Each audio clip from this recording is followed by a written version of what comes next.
I had not realized, but you have quite an extensive law enforcement background. I didn't realize you were Inspector General for the Government Printing Office, also U.S. Attorney for the District of Nevada, and then not too long ago, Deputy Director and I'm sorry, Assistant Director and Deputy General Counsel for the FBI. So you've had a lot of experience both on the prosecutorial side and the actual agency side of this investigation. So I think the first question I think people are asking is, why would the FBI investigate an attempted assassination of the president? Why wouldn't the Secret Service do that? Is that by federal law, or is it to ensure that the investigation is independent of the Secret Service? Well, why the FBI? Well, a couple of reasons, Stephen. It's a great question. Primarily, you hit on I think the primary reason is this was a Secret Service event. The Secret Service was obviously in charge of the security for the event, as it is for all of its protectees, including presidential candidates, former presidents, and of course the President of the United States. But moreover, the FBI has more resources, frankly, than the Secret Service to do a wide-ranging investigation. Now, this investigation, as it turns out, may not be all that wide-ranging. It would appear at this preliminary stage that this was a lone wolf sort of effort on the part of the now deceased shooter, and there was not a broader conspiracy. However, the FBI, you can rest assured, is making sure that it's investigating every possible lead and angle to this event to ensure that there wasn't a broader conspiracy, and the FBI has far more resources in that regard to do such an investigation. Yeah, and that certainly is the number one question on people's minds is why did he do it, and who else, if anyone, was involved in doing it. Now, instantly, we saw on Twitter the conspiracy theories were flying. I think within hours of the incident, I saw everything from it was faked to Joe Biden ordered it, and everything in between. And obviously, the FBI's job is to get beyond all that, find the facts, and report the facts to the public, even in the knowledge that probably there are some people who will never accept the findings. We still have people who haven't accepted the findings of the Warren Commission report as well. Right. So, when the FBI is doing this kind of investigation, are those kinds of things? Is that the noise that's on social media? Does that impact the investigation at all, either its speed or its scope? Not really, except for to the extent that there may be something from social media that constitutes a lead, which is not uncommon the way people communicate on social media. If an investigating agent sees something that he or she thinks might lead to some evidence, then of course that will be run down. But you know, the Bureau is used to doing investigations, not exactly like this, but large investigations like this, or potentially large ones. As I said earlier, preliminarily, it looks like this is going to turn into a relatively narrow investigation with really one person at the center of it. And that person is obviously deceased now, which will mean there won't be a prosecution, there won't be a case that's made. But you know, the FBI starts with making no assumptions that this was the only person involved, and so it's going to work methodically through all of the evidence, all of this individual's history, friends, family, social media comments, contents of their phone, their computer, et cetera, in an effort to confirm whether or not it was as I said earlier, a lone wolf type operation or something broader. Yeah. What would the success be at the end of this investigation? What would be the FBI's definition of success? Accurately finding a motive, or making sure that this was in fact a lone wolf. There were no other conspirators. What is the end game here? Well, I think it really has to be the latter, because of course it's possible, although atypical, that no real motive will be discovered. As I'm sure you know, Steve, after an exhaustive investigation, the October 1 shooting incident in Las Vegas, the investigation of that incident revealed no real motive, no discernible motive on the part of the shooter which was very frustrating and disappointing to a lot of people for obvious reasons. But there just really wasn't, the Bureau didn't find anything, Metro didn't find anything that would explain why the individual could do something like that or did do something like that. So it's possible that that could be the result here as well, which then leads to successfully looking like eliminating any possibility that it was broader than this one individual. And then, of course, the investigation will turn from the Bureau, the Bureau's effort, the FBI's effort to figure out who did it and why, to why was this individual in a position to be able to do this. And that's not necessarily the Bureau's job. That will be a combination, that effort will be a combination of the Secret Service doing its own internal investigation. There will likely be an investigation by the Department of Homeland Security's Inspector General. Of course, the Secret Service is part of DHS, and so the DHS IG will likely do a comprehensive review of what happened here, what went wrong here.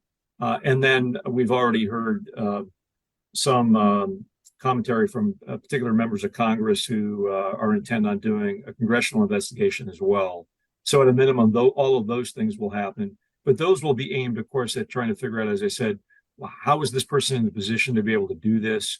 What went wrong from a perimeter security perspective? What did the Secret Service do and perhaps did not do to prevent this sort of thing?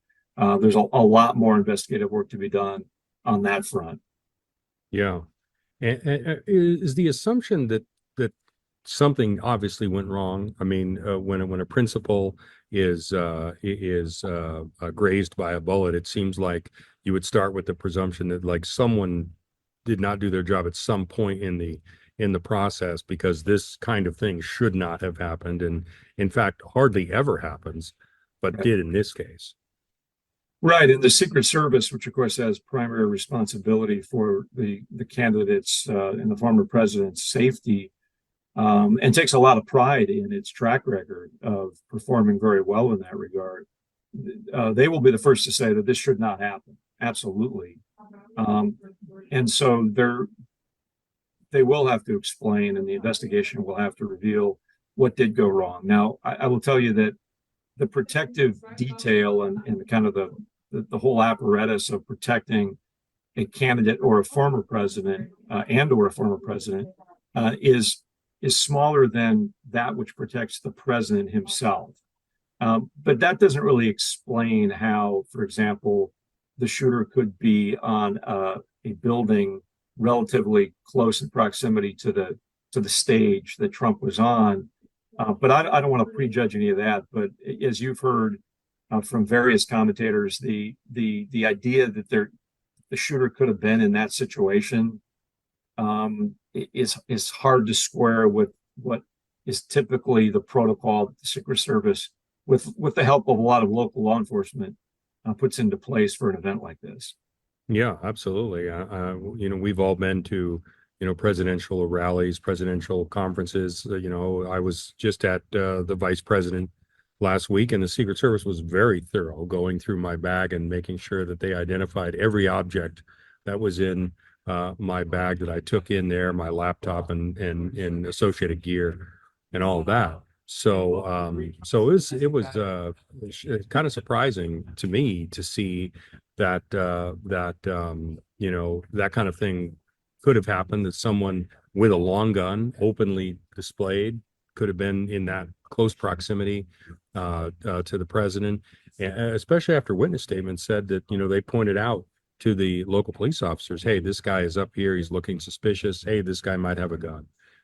Right. Yeah, well, one of the questions that will obviously be asked in the various investigations of the Secret Service agents in charge of this operation will be, did you consider this particular structure as a potential vantage point for a shooter? If not, why not? And if so, what did you do upon that consideration? What they clearly did not do is station an agent or a local law enforcement officer on that roof. It seems at this early stage that would have been a very logical thing to do. As little as one individual up on that roof likely would have prevented a person from shooting from that roof. But again, I think we all should be careful not to prejudge this. There will be plenty of investigation that hopefully gets to the bottom and answers all of these questions. Yeah. Now, speaking of investigations, tell us from your experience, what are agents doing now? What are they looking at? What steps are they taking to run all these leads to ground and to make sure that they've done as comprehensive a job investigating this as possible? Yeah, everything from interviewing witnesses on the ground for obvious reasons to looking at all of the electronic media that this person may have been responsible for, cell phone messages, emails, etc., phone calls. They will try to piece together his whereabouts and his travel for the last X number of days, try to figure out where he was, who he spoke to, how he obtained the weapon, how he obtained the ammunition. They'll talk to family, friends, and then go beyond and talk to perhaps high school classmates and others to try to not only figure out what happened that day, but figure out what, as we were discussing earlier, what the motive possibly could have been. That will, take some time and take some effort. It's a labor-intensive effort, and so that's what the FBI is doing right now. Yeah. And as you mentioned, it's rare, but it's entirely possible that we could come out of this and not know a motive. That is possible. It is rare because typically, as we all know from just watching these things unfortunately unfold periodically, there is something in the person's background in terms of they've said something to somebody or they've posted things on social media. There's something that evinces a motivation or at least a kind of a deranged sense of reality that could explain in some way the individual's actions. Like I said, though, in the Las Vegas shooting case, which was a big one, obviously, no motive was really discerned in any kind of meaningful way or definitive way. So it's possible we won't have that. And in that case, there was instant speculation in 1 October, and the speculation continues, to this day on social media of different conspiracies. And I imagine that, no matter how thorough, no matter how comprehensive the FBI's investigation is, and from what you've laid out, it sounds like it's going to be very comprehensive and thorough.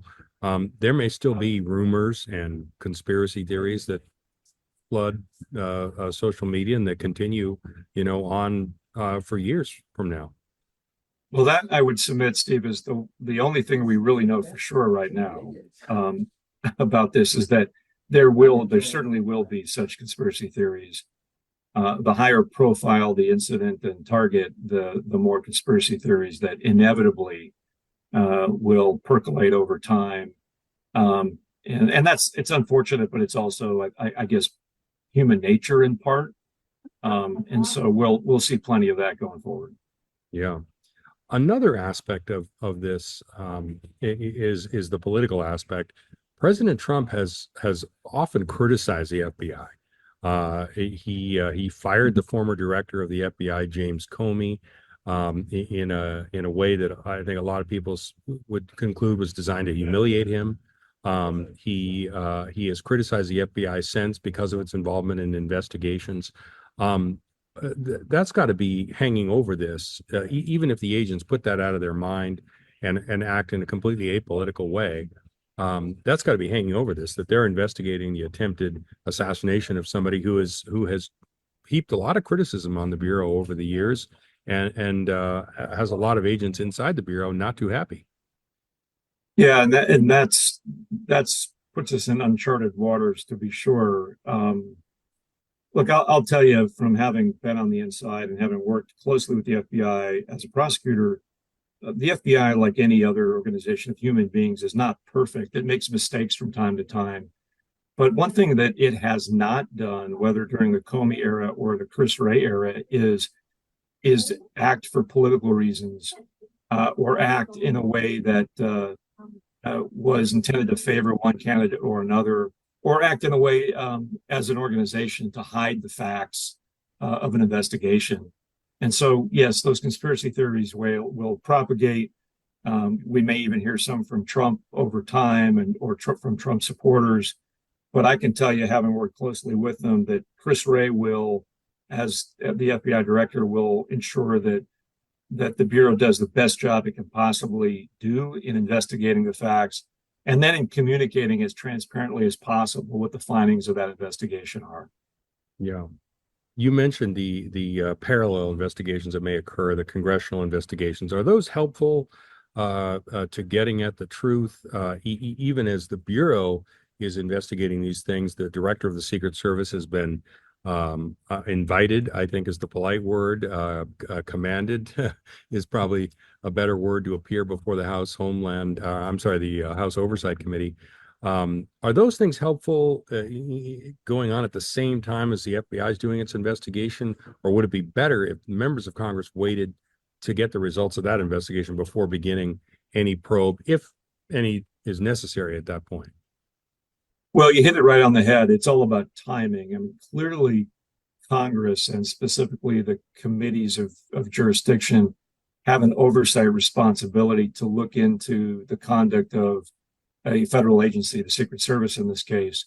But that should be done when the time is right. And to the extent there's any tension between the various investigations, it's likely to be the Bureau and the Secret Service not wanting to necessarily share everything with congressional committees until they're confident that they have finished their work.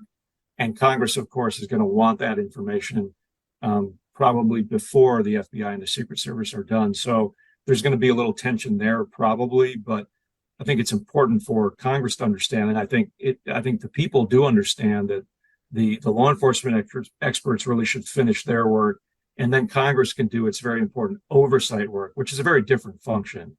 But both should happen, but in an orderly fashion, one before the other. Yeah, absolutely. All right, well, that's all the questions I had for you, Greg. Is there anything I've missed that that you feel like you should add? Anything about this that that's important for the public to know? No, I think you've covered it well, Steve. It's obviously a significant event, a tragic event in many ways. Of course, the former president escaped with his life, but at least one spectator was killed, and I think two other were injured. So tragic all the way around. And it will be very interesting to follow these investigations and important for the public to know exactly what went right, what went wrong, and what happened. And I'm confident that we'll get to the bottom of it eventually.